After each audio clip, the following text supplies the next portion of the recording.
Amigos, amigas, ¿cómo están? Ahora me estoy cambiando a otro lado estoy dejando un poquito mi estudio youtubero.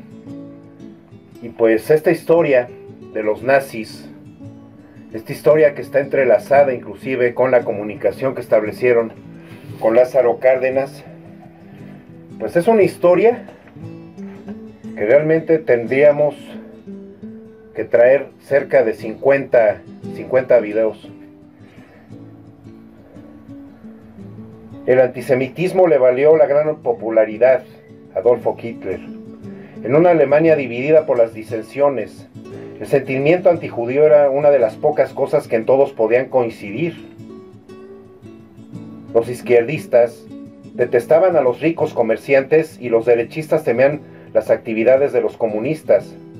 En uno y otro caso, Hitler identificaba al enemigo como judío y los privó de la ciudadanía. Les prohibió trabajar en las profesiones y casarse con quienes no fueran de su raza. Sin embargo, tales restricciones no fueron sino el preludio de las brutales medidas racistas que adoptaría. Entre 1939 y 1945, los nazis mataron a unos 6 millones de judíos, cerca de un tercio de la población judía mundial de aquella época.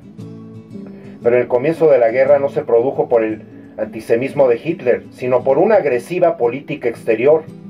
Se apoderó de casi todos los territorios ocupados por gente de habla germana, empezando con la anexión de Austria y los territorios occidentales de Checoslovaquia.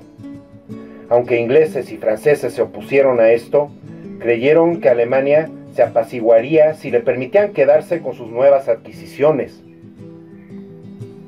Pero su hambre de expansión no sería tan fácil de saciar, ni se limitaría a territorios alemanes. En marzo de 1939, los alemanes se anexaron el resto de Checoslovaquia, y el 1 de septiembre le tocó la vez a Polonia. La Gran Bretaña y Francia declararon entonces la guerra.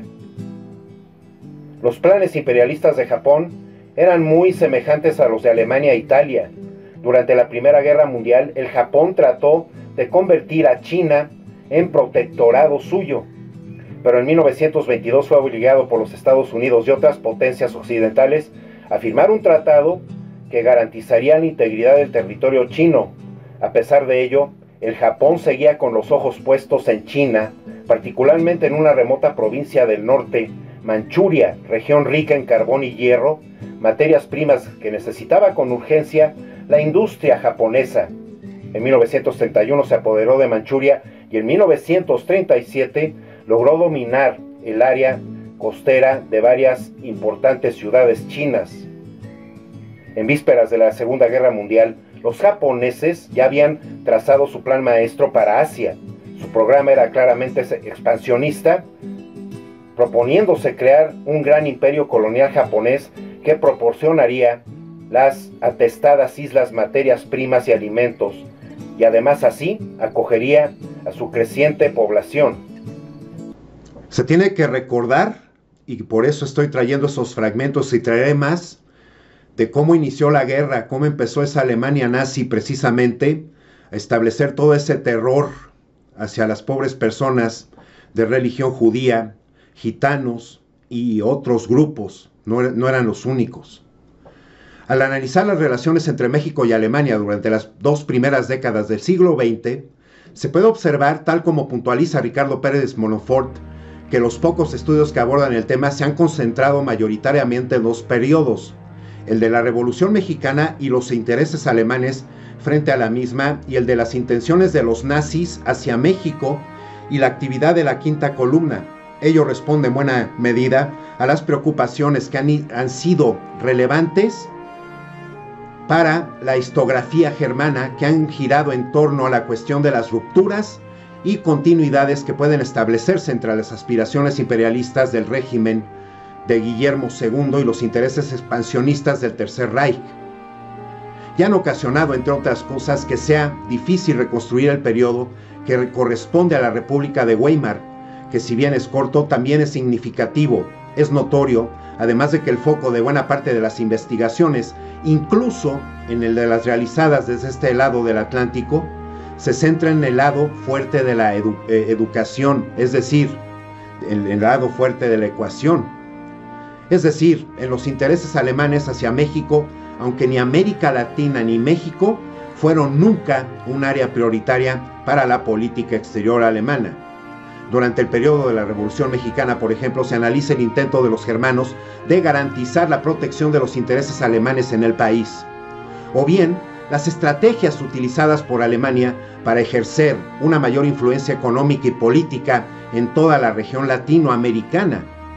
Las investigaciones que abordan el periodo del nazismo, por su parte, insisten en preguntarse cuáles eran las intenciones del Tercer Reich frente a América Latina, en particular, si Hitler, por tanto, la falta de investigaciones que analicen en profundidad cuáles eran las intenciones y los intereses de México frente a Alemania, y en particular en relación al periodo nazi, cuáles fueron las percepciones y reacciones del gobierno mexicano frente al ascenso y consolidación del nazismo alemán.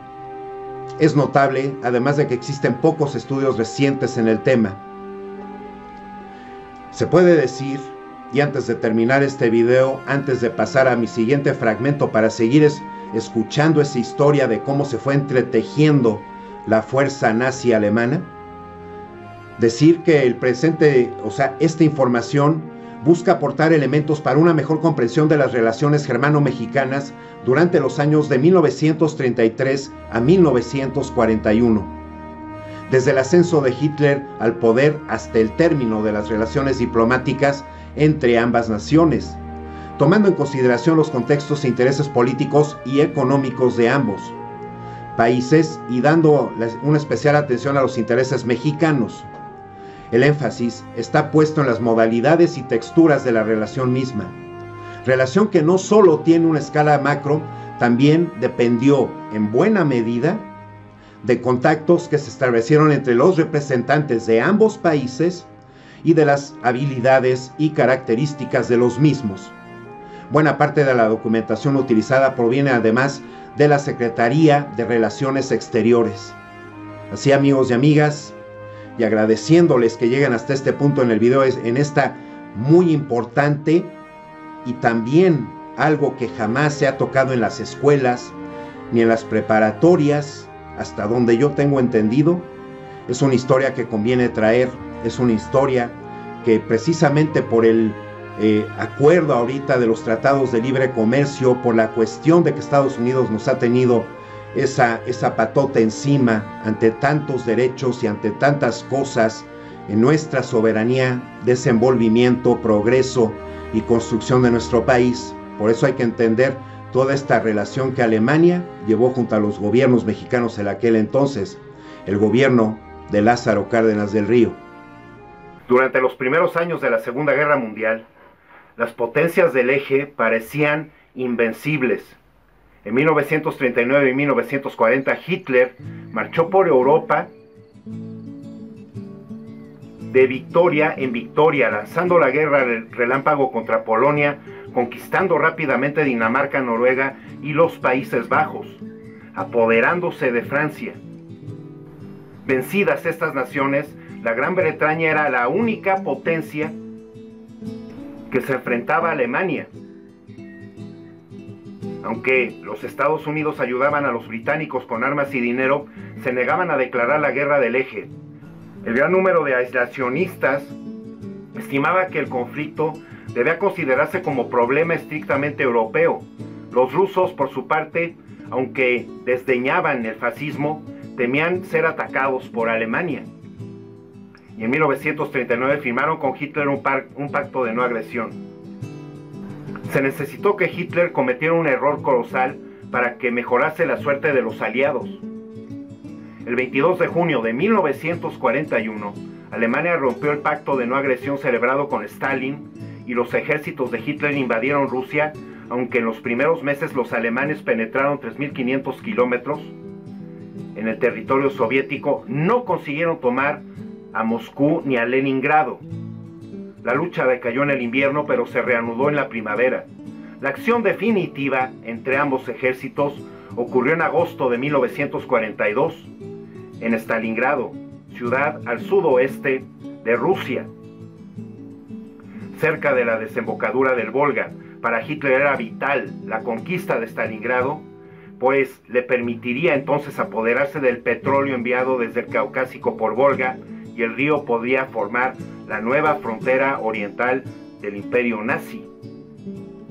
Pues así, amigos y amigas, les voy a seguir contando la historia, entrelazándola en lo que pasaba en Europa y precisamente cómo se fue haciendo esa comunicación entre esta Alemania de Hitler y nuestro México de Lázaro Cárdenas. No se pierdan el volumen 3, agradeciendo sus likes, agradeciendo sus comentarios, agradeciendo realmente sus suscripciones.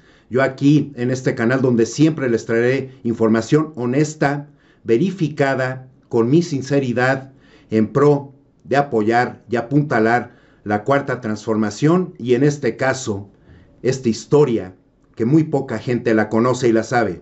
Esperando que estén muy bien. Recuerden, va a haber volumen 3.